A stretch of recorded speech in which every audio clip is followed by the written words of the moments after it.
I'm very happy to see that the initiative has taken off and it's going well. This is the third time we meet, and thank you, Ambassador Zanier, also for steering the meeting and also for these very good perception papers that you've prepared. Today, we all know what is the difficulty that we have in the OSCE. I think Seren Bourbon really hit the target when she said that the lack of visibility, but I would say the lack of political attention in the organization is the biggest challenge that we have. We've discussed it very often, the fact that foreign ministers, at least some foreign ministers in the OSCE participating states are not interested in the organization, they don't pay enough attention. So initiatives like these are also targeted in trying to raise the level of attention at the level of foreign ministers and have the ministers focus on the good things that this organization does. As I've said several times, having been a member of the OSCE field operations, I've seen with my own eyes the beneficiaries of the OSCE products. So the organization does a lot of stuff in the field, in the headquarters, in the independent autonomous institutions, and I think it needs to be strengthened, and initiatives like this can help. But now the discussion today about dialogue, and thank you very much to the Bureau of the OSCE Parliamentary Assembly, under whose leadership we are operating, and who has also indicated to us some of the issues that should be discussed, and Ambassador Zanier will also give us a list of other issues that will be discussed in the next initiatives. But dialogue is indeed the key and central issue, I think, within the OSCE family.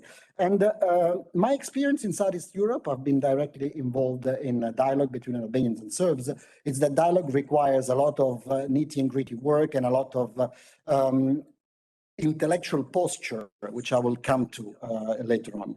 But here in this call, we have President Serratelli, President Mutonen, President Kanerva, and some of those I see. Members who, together with me, we've been traveling around the OSCE region in Armenia, in Azerbaijan, in Turkey, in the Russian Federation, in the US, and very often in meetings with leaders discussing hot issues and frozen conflicts, but other challenges that are within the OSCE region. The fil rouge, I would say, of all the discussion where all these problems could be solved if there is political will. I think Kent Ashted also today mentioned about the issue of political will. And the challenge that comes is how do you forge political will? For me, this is one of the biggest dilemma, and in endless conversation with President Serratelli, with President Mutonen, with President Kanerva, we've been discussing after long days of meetings, how do you forge political will? What are the tools that an organization like ours has to forge political will?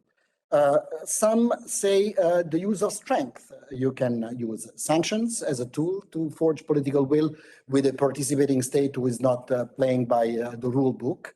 Other tools, we have some colleagues from Vienna, also the diplomatic missions in Vienna, could be the naming and shaming. So if one participating state is not playing by the book, you single it out, you speak up, and you name and shame that specific country or that specific leader. Here in the OSCE Parliamentary Assembly, and the issue that we are debating today is the other tool, the tool of dialogue. So we are very much believe in this tool, the tool of dialogue, also because within the Parliamentary Assembly, it is easier also to put together members who come from different countries, who have different views on certain situations, because probably they meet sometimes also out of the limelights or out of the cameras. We have organized in Leinsweiler a set of meetings where also Ukrainians and Russians or Armenians and Azeris have had informal talks out of the formal tools that the OSCE has and out of the formal meetings of the OSCE Parliamentary Assembly. But in order to be effective, and this is my contribution to the meeting and my direct experience in being involved in dialogue between parties who had totally different views. One party would consider the other one a terrorist group, and the other one would consider that party a war criminal. So in order to put together these alpha and omega, the two sides, is that when you are engaged in dialogue, you have to have a dialogue, of course, based on shared values.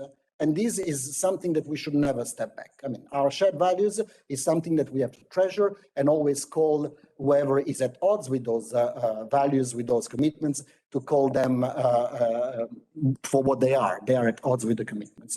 But also, when we try to engage in dialogue and when we try to mediate or be part of a dialogue, we should also develop this posture, and this is where I say the intellectual attitude of not coming into the dialogue with the pretense of having this intellectual arrogance of the person who thinks, oh, I know it better, this is what you have to do. This is the 10 things that you have to do in order to meet the shared values that we share. I think we should and we could improve a little bit our posture when we try to talk to those who are at odds with our commitments.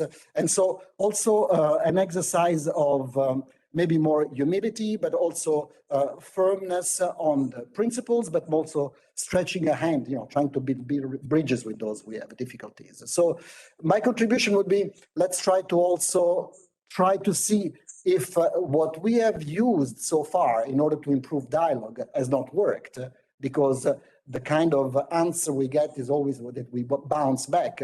Maybe we could try a different methodology and a different approach, which again does not mean stepping back on any of the shared values and any of the commitments, but maybe an approach which is more forthcoming with those who are at odds with our commitments.